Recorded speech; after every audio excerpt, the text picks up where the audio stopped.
Tonight, a closer look at a mysterious medical condition that raises questions about the accepted infallibility of DNA, the genetic fingerprints that make each of us who we are and link us to blood relatives. Lydia didn't have the easiest start to motherhood. She found out she was pregnant with her first baby at just 21. But by then, she and the baby's father had already broken up. Neither of them even knew she was expecting. Even after going their separate ways, the two ended up having a second child together about a year later, and that's when things really started getting hard. Their relationship had always been a back-and-forth mess, and soon Lydia was on her own again, this time with two little ones depending on her. With no job and no real way to support her kids, Lydia was overwhelmed. She needed help. She couldn't keep up with everything on her own. After thinking it through, she made a tough call. She decided to apply for welfare. It was the only option left. Part of the process meant proving that Jamie was the kid's father, so the state prosecutor's office required a DNA test. Lydia went through with it, hoping it would bring the support she desperately needed. She left the office and waited for the paperwork to go through, expecting at least some kind of relief. But what came next was nothing like she imagined. A few months later, when everything seemed just about done, Lydia got a phone call from the prosecutor's office. He called me, she remembered, and I asked, "Can you just tell me the results over the phone?" But the man replied, "You really need to come up to the office." So Lydia went in. In the back room, it was just him and a woman, and they both just sat there staring at her. It felt tense. Finally, he spoke. "He's 99% the father," the man said about Jamie. That wasn't a surprise. Lydia already knew that. It was just part of the process. But then, things got strange.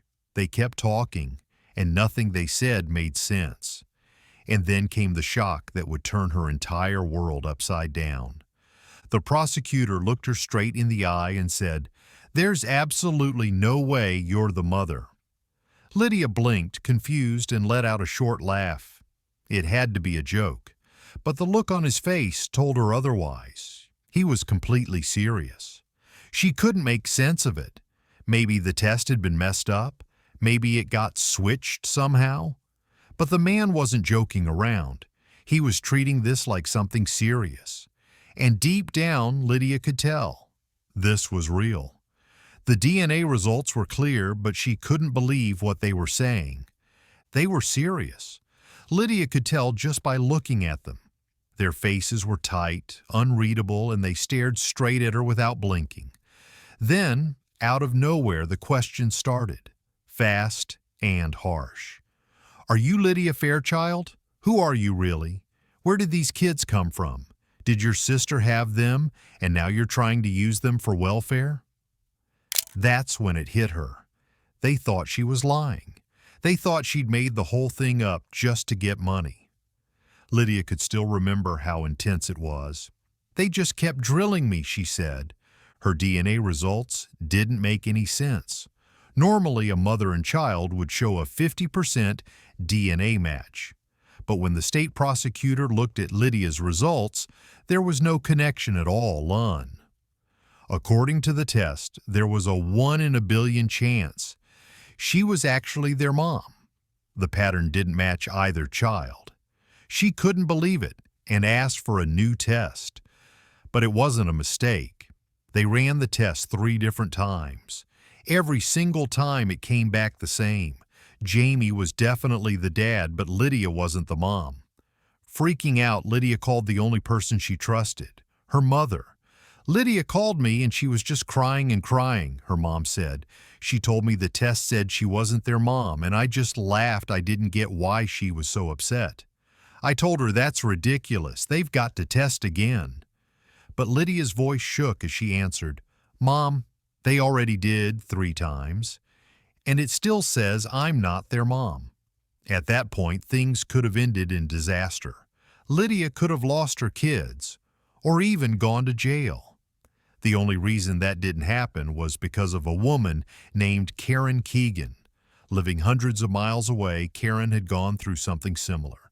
When she got sick and needed a kidney transplant, doctors tested her 3 grown sons. Shockingly, none of them matched her DNA. That rare discovery would become Lydia's only chance at understanding what was going on. And she had no idea that Karen even existed. Karen was working closely with a group of scientific researchers, and she was deeply interested in the work for more than one reason. For me, it had a lot to do with how the justice system is changing, she said.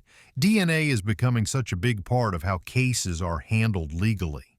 She didn't mind being a case study, but even with her openness, the team wasn't exactly sure what they were supposed to be looking for. Then a small note in a letter gave them a lead. It was just a passing comment from a colleague, tucked in almost like an afterthought, saying that there were only around 40 known cases of a certain condition in the world, but it might be the clue they needed. Could Karen actually be a chimera? Chimerism is extremely rare. It happens when a person has 2 separate DNA profiles instead of just one. According to science, it's almost unheard of.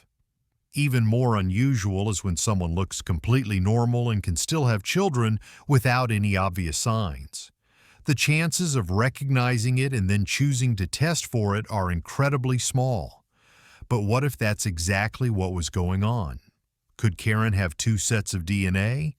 If so, it might explain everything. In people with chimerism, their bodies carry 2 totally different genetic identities, like having the DNA of 2 people inside one body.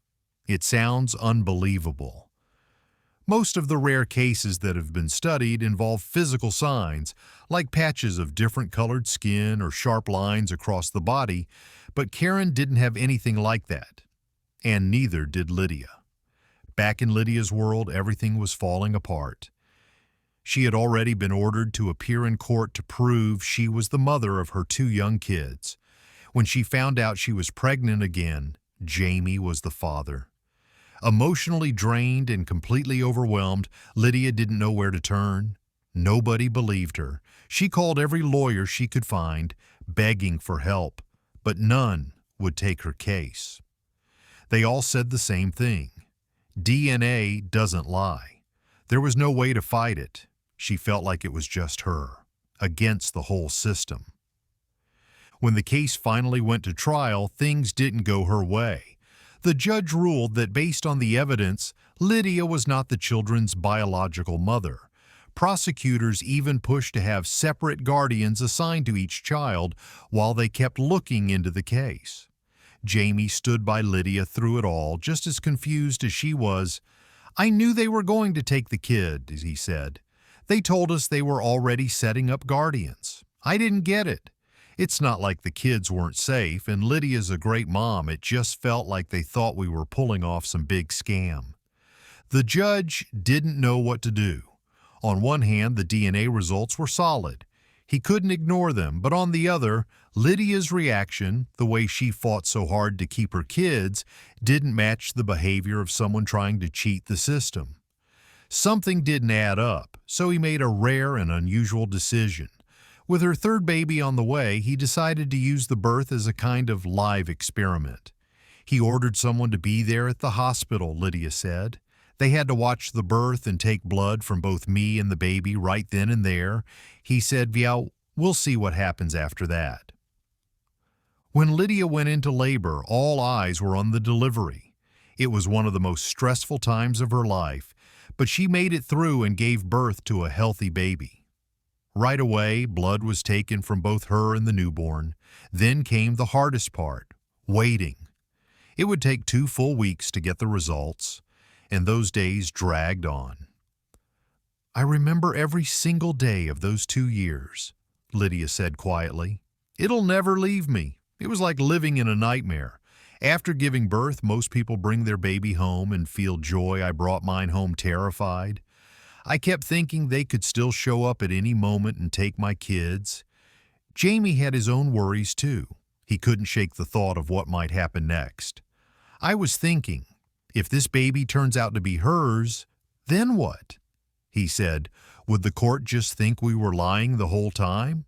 Would they say we tricked everyone?"